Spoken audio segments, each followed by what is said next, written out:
Julie Descrins, Charlotte Van de Steur. L'ai-je bien prononcé? C'est très bien. Voilà. Merci. Comment vous êtes urbaniste, architecte, et vous venez au sein du CAEO de Paris, 75, et vous êtes venu nous présenter alors une opération, la bien nommée Cour Oasis. Voilà. Qu'est-ce qui vous fait sourire comme ça? C'est exactement ça. Vous présentez ça très très bien. Merci. Mais merci de m'avoir invité parce que c'est vrai que c'est un sujet qui nous passionne au CAEO de Paris. On est très contents de pouvoir le partager avec les charentes en médecine. Donc effectivement, c'est Cour Oasis, alors avec un nom qui aurait pu aussi être financé par Oasis, mais qui ne l'est pas du tout. Alors Cour Oasis, j'ai pris ce dessin parce qu'effectivement, voilà, on l'a fait pour représenter tout ce qui est une Cour Oasis, qui se veut être un îlot de fraîcheur, avec plus de végétation, avec des sols désimperméabilisés, avec de l'eau, avec des espaces ludiques. Et alors l'origine du projet, c'est effectivement la ville de Paris, puisque donc CAEO de Paris, c'est ville et département de Paris, effectivement. Et donc la ville de Paris qui initie en 2017 sa stratégie de résilience et qui, dans cette stratégie de résilience, a une des actions qui s'appelle Cour Oasis, avec une forme très très floue de vouloir désimperméabiliser et végétaliser les cours, mais sans savoir exactement ce que ça va être. Donc le CAEO de Paris va assez rapidement accompagner la ville de Paris sur ce sujet-là, et l'aider très fortement à lui donner sa forme qu'on va pouvoir voir ensuite dans les diapositives suivantes. Mais peut-être avant, juste une petite précision au niveau du montage de ces opérations, parce que c'est un peu particulier. La ville de Paris étant assez conséquente, tout est internalisé, donc maîtrise d'ouvrage comme maîtrise d'œuvre. Il n'y a pas du tout de maîtrise d'œuvre externe. Et donc ce sont les ingénieurs de la ville de Paris qui s'occupent de ces projets, puisqu'ils sont responsables du bâtimentaire et donc des cours d'école.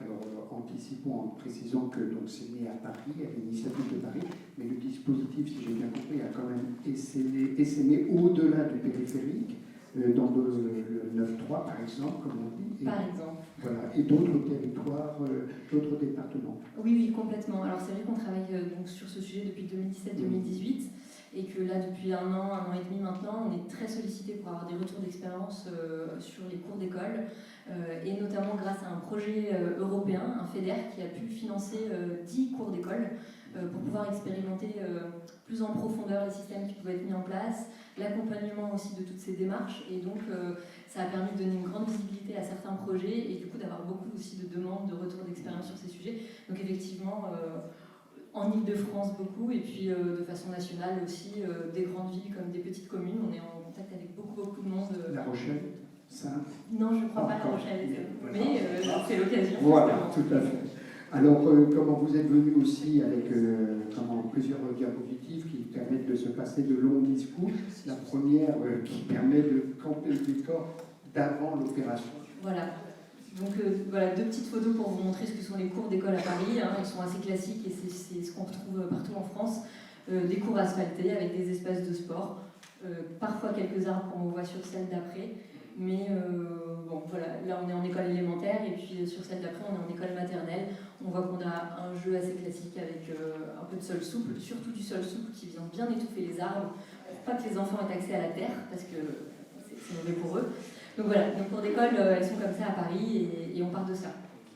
Alors, la diapositive suivante pour illustrer le fait que vous intervenez à différents niveaux, au niveau du sol, de la végétation et de... Alors, il y en a une autre qu'on a rajoutée entre-temps. Alors, allez-y. Donc, ce projet qui a donc maintenant 3-4 ans a eu plusieurs phases d'évolution, et là je vous montre une photo d'une des premières générations de cours Oasis qui avait été faite par la ville de Paris, et c'est pour ça que je précisais tout à l'heure qu'ils ne savaient pas bien à quoi ça devait ressembler au début. Parce qu'en fait, on reste sur un modèle très classique de cours de récréation qui a été effectivement un petit peu bariolé, si je peux dire, qui a eu un sol perméable qui a été installé, un béton drainant, mais qui en fait n'a pas bien répondu à cette demande de sol drainant. Donc, la réponse au début des cours Oasis était très minérale. On avait rajouté de la végétation, mais qui, elle, était bien maintenue à distance aussi des enfants, derrière une jolie barrière infranchissable. Donc c'est à ce moment-là où on arrive avec le CAEO de Paris en se disant qu'il faut un petit peu bousculer tout ça pour arriver à un modèle de cours Oasis qui soit plus vertueux et qui change un petit peu. Et ça va être possible grâce au financement européen notamment, qui va permettre un accompagnement bien plus poussé, et donc de sortir un petit peu de cette chose où en fait on ne modifie absolument pas l'usage de la cour de récréation. Et là, avec l'ambition de travailler sur ces trois composants, sol, végétation... Exactement. Donc là, on modifie rien, et puis effectivement, sur la diapo suivante, on voit les 3 éléments sur lesquels on va vraiment essayer de travailler. Le sol d'abord, qui est effectivement beaucoup de la terre tassée, absolument pas vivante, hein, au pied des arbres quand il y en a. La végétation qui est plutôt à l'abandon dans les cours d'école où il y en a un petit peu, là on est en friche. Et puis le sol qui est ce sol asphalté avec des problèmes de racines d'arbres qui essayent de ressortir, des arbres qui n'ont pas d'eau, et voilà l'eau qui stagne. Alors les enfants adorent les flaques d'eau, mais les enseignants beaucoup moins. Donc voilà, c'est les 3 éléments avec lesquels on va vraiment essayer de travailler pour recréer un peu de cercle vertueux et de vivant. Et le plus dramatique dans l'histoire, c'est que vous n'avez pas cherché à caricaturer, à forcer les trous. Les choses, nous connaissons tous. Oui, non, c'est vraiment les photos des cours existantes. Voilà, tout à fait. Alors, on va d'autres diapositives pour montrer ce que donne votre démarche. Voilà, donc on arrive à ça. Sans transition. Sans transition, exactement. Non, c'est pour montrer un petit peu effectivement les extrêmes, mais là on a une cour qui a donc une des cours financées par l'Europe où on est allé assez loin pour recréer un paysage de cours de récréation très très différent. Avec des je pense qu'on peut passer un petit peu les diapositives parce qu'on a plusieurs projets, des projets qui s'adaptent vraiment en fonction des cours d'école. On a des cours d'école qui sont toutes petites, là on est en maternelle par exemple. On a des cours qui font à peu près de 150 mètres carrés à plus de 3000 mètres carrés pour certaines. Donc des cours très très différentes. Voilà, on voit qu'on travaille avec la biodiversité, avec l'eau, sur les matériaux de sol aussi, on a pu en voir passer plusieurs. Là par exemple on a une petite rigole, une petite rivière qui fait le tour et qui permet de récupérer les eaux pluviales. C'est aussi voilà, de rendre la végétation à portée de main. Alors oui, c'est plus une végétation avec une idée de jardin à la française, bien entretenue. La végétation, elle va souffrir des enfants, mais elle va aussi leur apporter beaucoup. Elle est là avec eux, elle va vivre pendant ces temps de récréation. Et puis l'eau aussi, parce que l'eau est invisible dans la cour de récréation. Les enfants ne la connaissent absolument pas, à part dans les flaques. Donc on la rend visible et puis on la rend ludique aussi. On voit que là il y a une fontaine et puis ils vont pouvoir jouer avec aussi des petits moulins à eau qui peuvent se trouver là. Donc bon, là c'est des projets avec beaucoup de choses qui ont été installées. Il y en a qui sont un petit peu, voilà, on est sur un espace un peu plus simple ici. Encore une fois, pour voir la différence entre le départ et l'arrivée, cette diapositive. Voilà, là je vous ai mis des petits avant-après parce qu'on voit voilà, notre photo du début et puis le projet. Donc là c'était il y a 1 an, donc depuis ça pousse un petit peu plus. Je pense qu'on peut continuer encore, il doit y avoir quelques avant-après. Donc on travaille vraiment en maternelle, en élémentaire et au collège. Et là c'est pareil, c'est une école élémentaire, donc on avait l'asphalte classique et puis on vient recréer ces sous-espaces. Donc on essaye de... Il y a toujours un terrain de sport qui est conservé en élémentaire puisqu'on a la pratique de l'éducation physique et sportive dans les cours de récréation, mais voilà, il y a des sous-espaces végétalisés, ludiques. L'asphalte demeure quand même en partie. Alors l'asphalte demeure en partie quand il a besoin d'être remplacé parce qu'il est en mauvais état, il est remplacé par un asphalte plutôt clair. Alors des fois on va un petit peu trop loin, mais ça c'est la volonté politique de l'esthétique qui nous joue des mauvais tours de temps en temps. En fait, on le remplace par du clair. Normalement, ça n'a pas d'intérêt si c'est pas un espace qui est exposé au soleil. Si on est à l'ombre, il n'y a aucun effet d'albédo avec de l'asphalte clair, donc ça ne sert à rien. Ce qui est à peu près le cas ici. Alors, d'ailleurs, à propos de l'asphalte, qu'est-ce que vous faites de celui que vous soustrayez? Est-ce que vous le mettez dans des décharges publiques? Comment ça se fait? Alors, non, l'asphalte est recyclé en fait. L'asphalte est transformé et retransformé en asphalte. Maintenant, il y a des filières de recyclage de l'asphalte quand même qui sont assez bien développées. Et puis on a aussi tenté des projets de réemploi d'asphalte avec en chantier participatif en faisant découper l'asphalte avec une technique qui avait été développée par des paysagistes de Nantes pour faire des murets en dalles d'asphalte. En fait. Donc on fait découper par l'entreprise les dalles et puis ensuite on les superpose pour faire des murets. Ça nous permet de reconstruire des paysages dans la cour aussi. Donc là voilà, on est dans une école élémentaire. Bon, le but c'est évidemment de recréer de la pleine terre un maximum, puisqu'à Paris voilà, je vous montrais tout à l'heure des espaces de terre tassée qui n'ont absolument aucune qualité, de refaire beaucoup de pleine terre, de remettre les arbres dans des continuités de pleine terre, de recréer la trame brune. On parle souvent de la trame verte, de la trame bleue. En fait, la trame brune avec le sous-sol existe aussi beaucoup et est très important pour recréer ces sols vivants en ville. On est à Paris, donc effectivement, très peu de sols vivants. On a fait un petit saut dans l'espace là, avec les projets de village. Là, on est vraiment dans une ville dense. Où on a très peu d'espace végétalisé, on va dire, et donc c'est important de recréer ces trames brunes. Alors, école maternelle ici, mais précision, ça n'a peut-être pas été précisé, que vous intervenez dans des écoles maternelles ou des collèges. Je crois qu'il y a les collèges juste après. Voilà. Donc là, on est dans un... Ah, on a sauté une étape, mais on est dans un collège, effectivement, sur cette diapo, donc c'est à peu près la même chose, on arrive à remettre... donc de désimperméabiliser assez massivement. Là, on voit qu'on a enlevé une grande partie de l'asphalte, remplacée par la terre et des copeaux. Donc on travaille effectivement beaucoup sur les usages, sur les flux des élèves, avec beaucoup d'aménagement de gradins, puisque l'activité principale du collégien, c'est de se poser. Donc on a des espaces pour se poser. Dans les écoles élémentaires où il n'y a pas de jeu à Paris, on remet du ludique et des jeux, mais c'est vrai qu'au collège, on se pose. Donc voilà, le gradin se prête très bien à cette activité. Alors, voilà pour l'avant, l'après, on voit clairement la différence.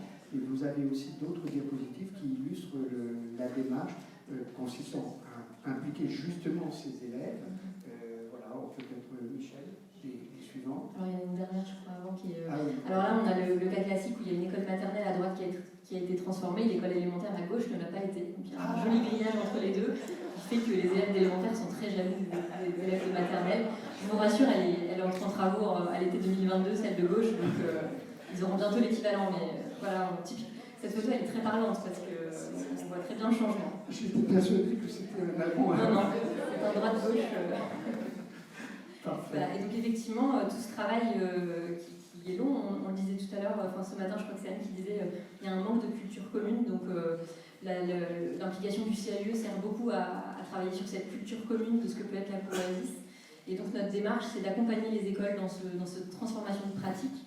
Je le disais au début, la première génération de Courvoisier, elle n'a pas modifié les pratiques de cours. Toutes les photos que vous venez de voir, elles demandent évidemment de changer beaucoup les pratiques de récréation, de surveillance, de jeu. Et donc c'est à travers cette démarche qu'on mène avec les écoles sur le terrain qu'on arrive à ce changement de pratique. Donc voilà, on réunit les élèves. Alors là, c'est les délégués de classe, par exemple, qui ont été réunis. Et quid des enseignants? Est-ce qu'ils sont traités comme des élèves au fond, ou ils sont sollicités pour servir de relais Alors l'idée, c'est d'embarquer toute l'école. Voilà. Alors chacun son tour. Donc on commence nous par les élèves parce que ça permet de parler de tous les sujets assez librement, sans se fixer de barrières, même si on leur explique qu'on ne fait pas Disneyland, on est sur des projets concrets. Souvent ils veulent des piscines, on leur dit non, c'est pas possible. Mais c'est vrai, la piscine revient vraiment en premier. Donc on travaille d'abord avec les enfants pour évacuer tous ces sujets et puis pour partir un petit peu dans tous les sens, avoir vraiment des projets de cours rêvés. On travaille avec des ateliers de sensibilisation, des ateliers de diagnostic. Donc là, par exemple, on regarde les essences d'arbres qui sont présentes dans leurs cours. Là, on est avec des maternelles. Donc là, on travaille vraiment de la même manière, en adaptant évidemment, mais de la maternelle au collège.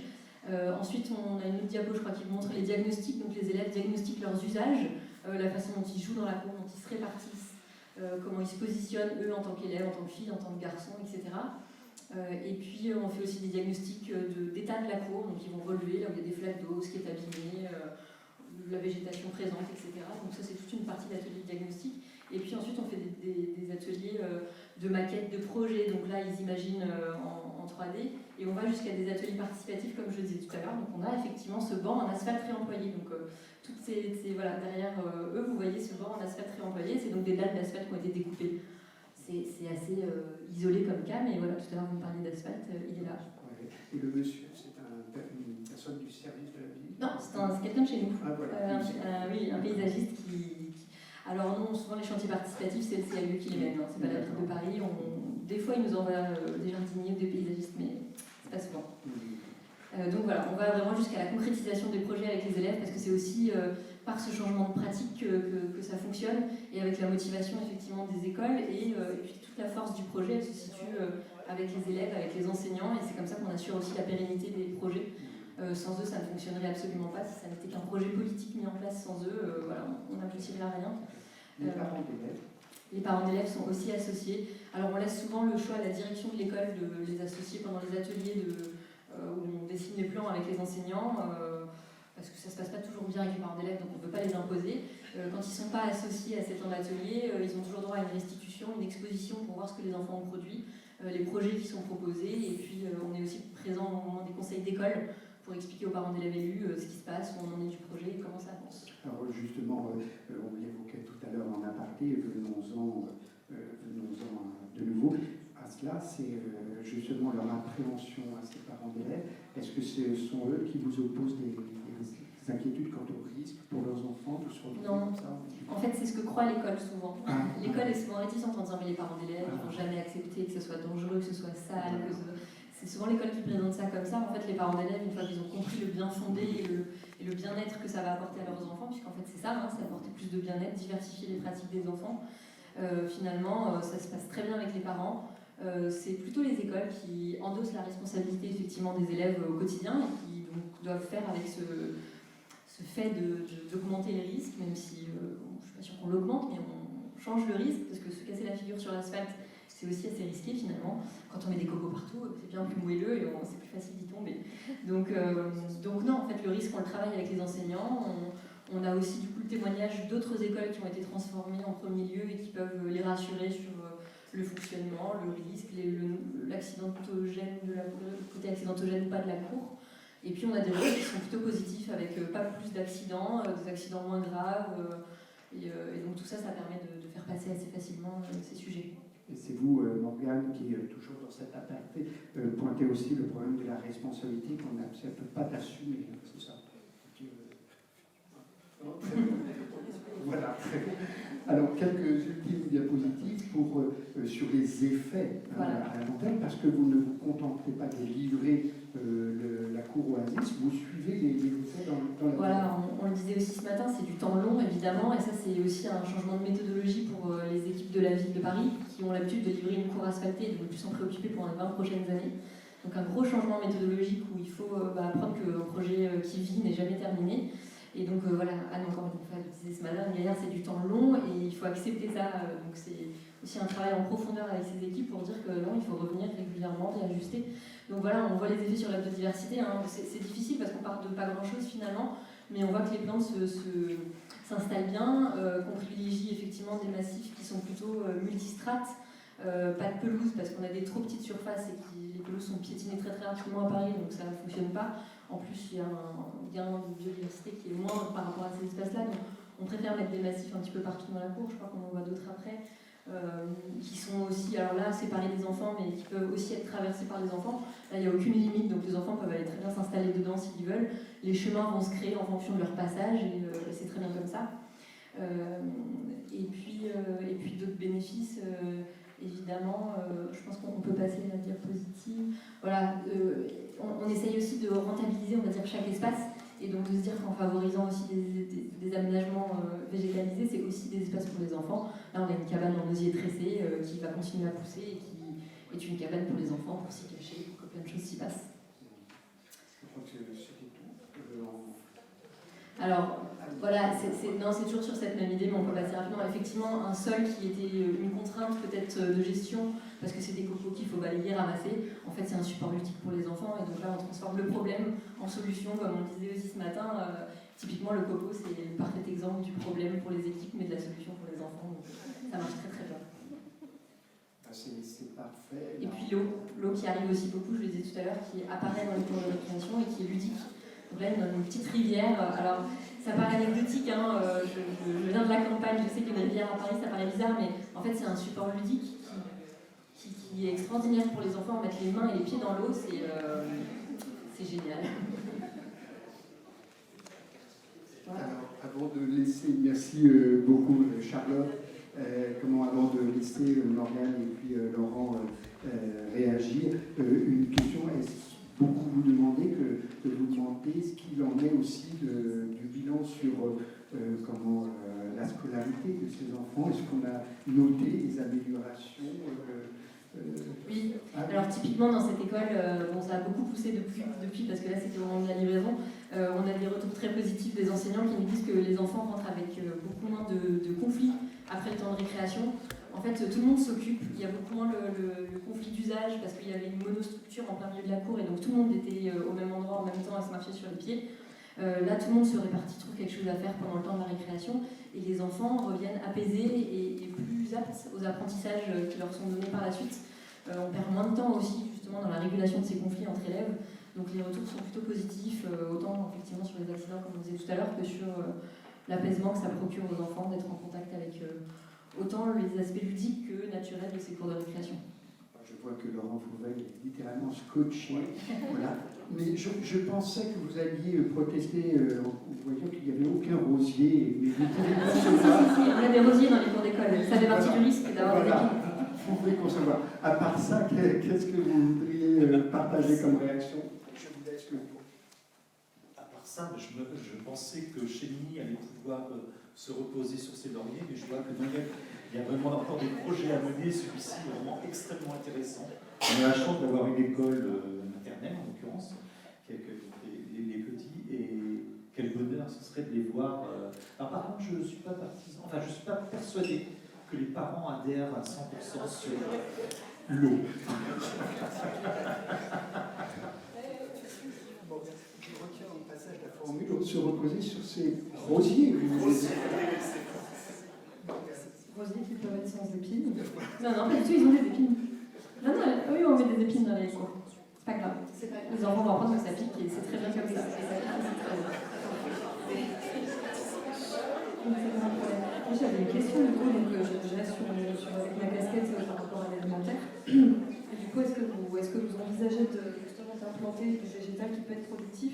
Et aussi, est-ce que les écoles du coup sont réceptives potentiellement à ce genre de végétal? Est-ce que ça va devenir un support pédagogique justement? Ça l'est effectivement dans certaines écoles. Alors, il n'y a aucune obligation dans ces projets de transformation. On ne peut pas imposer des jardins potagers quand l'école n'est pas partisane de justement cultiver par elle-même. Mais il y a des écoles qui demandent effectivement des jardins potagers. Alors, quand la terre remplace le permis, quand on peut remplacer la terre, ça peut être en pleine terre. Sinon, c'est en bac. Mais effectivement, il y a des cultures, il y a des plantes potagères qui sont installées, des aromatiques. Parce qu'il y a des écoles qui sont aussi, en fait, aussi avec le Covid, etc., ont pris parti de sortir la classe dehors. Et donc, finalement, la cour de récréation devient un très bon support quand elle est transformée, avec les gradins qu'on pouvait voir tout à l'heure. Ça devient un véritable espace d'apprentissage. Et puis, pour effectivement s'en servir pour faire cultiver des choses aux enfants, ça marche très bien. Donc oui, il y a aussi ça. Il y a des arbres fruitiers, mais ça, depuis plus longtemps déjà, à la ville de Paris, il y a déjà un programme pour amener les arbres fruitiers dans les cours. On voit que c'est une boîte de Pandore là, que vous ouvrez, et c'est en cela que votre projet est passionnant, et merci de l'incarner aussi bien. Est-ce qu'il y a des questions, voilà, l'État? Alors le micro, c'est toujours les mêmes au premier rang. Juste une petite question au-delà de la sérénité, de la potentialité des enfants, est-ce que ça a apporté plus de mixité de l'usage de la cour d'école? Parce qu'on sait que c'est un problème dans les cours d'école où les garçons ont pris leurs espaces et les filles sont un peu coincées souvent. Et donc là, peut-être que l'usage est plus mixte. Oui, complètement. Alors, je ne détaille pas parce qu'on peut tout détailler, mais effectivement, en élémentaire, par exemple, on a les terrains de sport qui occupent souvent le centre de la cour. L'idée de la courvoisie, c'est aussi de le concentrer, de le conserver puisqu'on en a besoin dans l'usage, mais de le mettre un petit peu en décalé, et donc de redonner la centralité de la cour à d'autres usages. C'est pour ça que des fois, on occupe vraiment le centre avec le grand relief, tout à l'heure, les buts que vous avez pu voir. Et donc, effectivement, les usages changent. Alors, ça ne se fait pas du jour au lendemain, il faut un petit peu travailler dessus. On sait que les générations d'enfants qui ont connu la cour classique, on va dire, vont mettre un petit peu plus de temps. Mais on voit aussi que les CP, par exemple, qui arrivent dans une courvoisie, s'habituent très très vite à tout ça et qu'on a moins, effectivement, la scission filles-garçons, et surtout, l'espace est bien mieux partagé. Alors, on parle du genre, mais en fait, nous, on préfère dire que chaque enfant trouve sa place, parce qu'il y a la question des filles et des garçons, mais il y a aussi la question des petits et des grands, avec des espaces qui sont monopolisés par les grands et pas du tout laissés aux petits. Il y a aussi les enfants qui ont envie d'être tranquilles et au calme pendant la récréation, les créatifs et les sportifs. Et en fait, chaque enfant trouve sa place, et c'est ça qui est important. Donc, voilà, l'idée de la courvoisie, c'est aussi d'offrir à chacun la possibilité de trouver ce qu'il a envie de faire au moment de la récréation. Madame Rabel, que je voyais tiquer par rapport à cette image d'ailleurs. Non, pas tiquer. Alors là, moi, c'est un rêve. Voilà. C'est vraiment extraordinaire comme projet, comme proposition. Mais c'est vrai qu'on se heurte quand même beaucoup aux parents. Donc je vois nous dans notre petite école, on a des mûriers. Et là, les institutrices n'arrêtent pas de nous demander d'enlever les mûriers parce que ça fait des murs.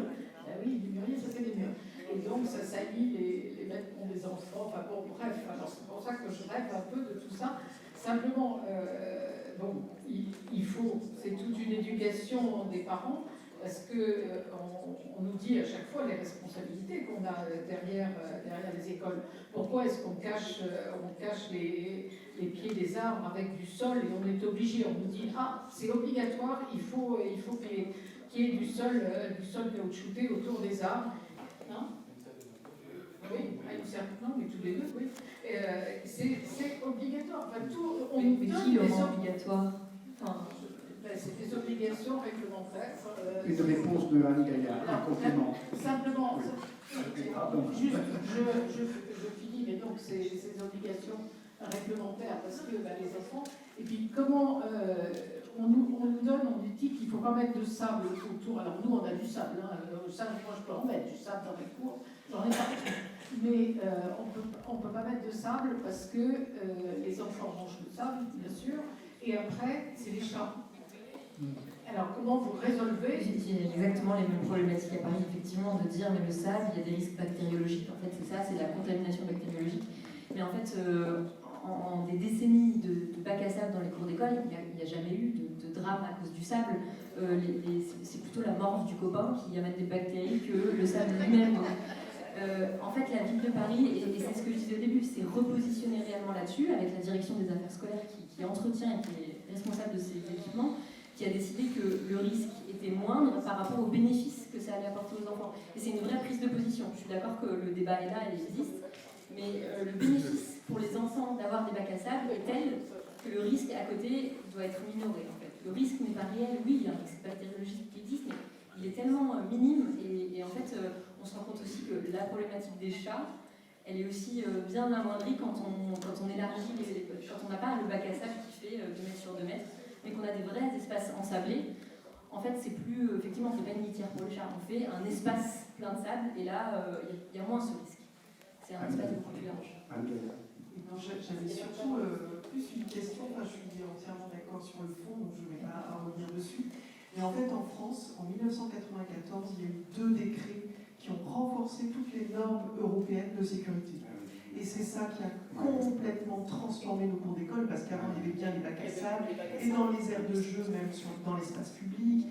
Parce que tout ça, en fait, je sais pas, enfin, en Suède, c'est ça depuis très très longtemps. On est déjà dans des espaces comme ça, parce qu'on n'a pas la même culture, mais on n'a pas les mêmes normes de sécurité. Et du coup, ma question, c'est comment a fait la ville de Paris pour passer outre ces décrets de sécurité? Moi, c'est ça qui m'intéressait, parce que on est tous persuadés de ça, d'autant que les enfants développent leur système immunitaire grâce à tout ça, en mettant les mains dans la cave. La question n'est pas là, mais comment fait-on avec ces décrets de 1994? En fait, on est sur des aménagements paysagers et pas sur des... En fait, tout ce qui est structure de jeu est bien réglementé et certifié, contrôlé par le bureau de contrôle. Mais là, on est sur un aménagement paysager qui a une dimension ludique, et donc il n'y a pas de certification. On ne peut pas certifier une rivière comme ça. On n'est pas sur un jeu sur catalogue, donc on ne peut pas la certifier. Du coup, c'est un aménagement de la cour de récréation qui est un aménagement paysager, au même titre qu'un banc n'est pas un élément de jeu. Un banc duquel l'enfant peut tomber n'a pas de zone de chute autour. Là, on est sur la même chose. On est sur un aménagement de la cour qui n'est pas considéré comme un jeu en tant que tel. Donc il a sa dimension ludique, voilà, mais ça ne peut pas être certifié, effectivement. Et c'est toute cette différence. Dernière question avant. Les avocats sont prévenus? Oui, Tout le monde est prévenu.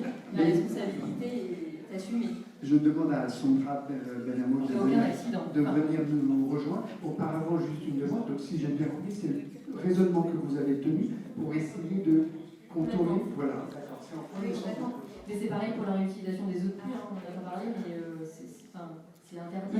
Monsieur Allemand, est-ce qu'on peut avoir une dernière question? Oui, bien évidemment. Merci. Oui, Josine Perramort, adjointe d'une petite commune de 865 habitants.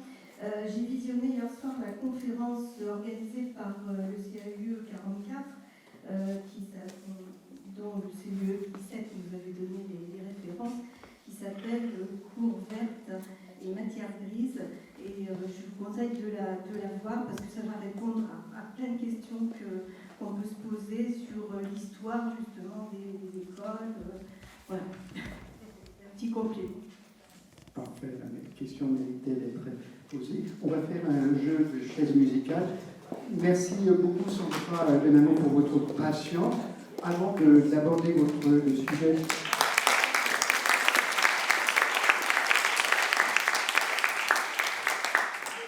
Ces applaudissements aussi pour vous accueillir.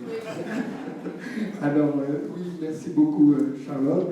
Avant d'aborder votre sujet, comme vous avez eu la gentillesse de patienter, vous avez entendu nos 3 intervenants, est-ce que ça appelle une réaction, un commentaire de votre part? Non, juste effectivement un grand enthousiasme à réentendre l'histoire du village de Chéligny qu'on connaissait au CAUE des Deux-Sèvres, et pareil sur les cours Oasis qui, en tout cas en Deux-Sèvres, on commence à avoir pas mal de demandes au CAUE de revégétalisation de cours d'école, etc.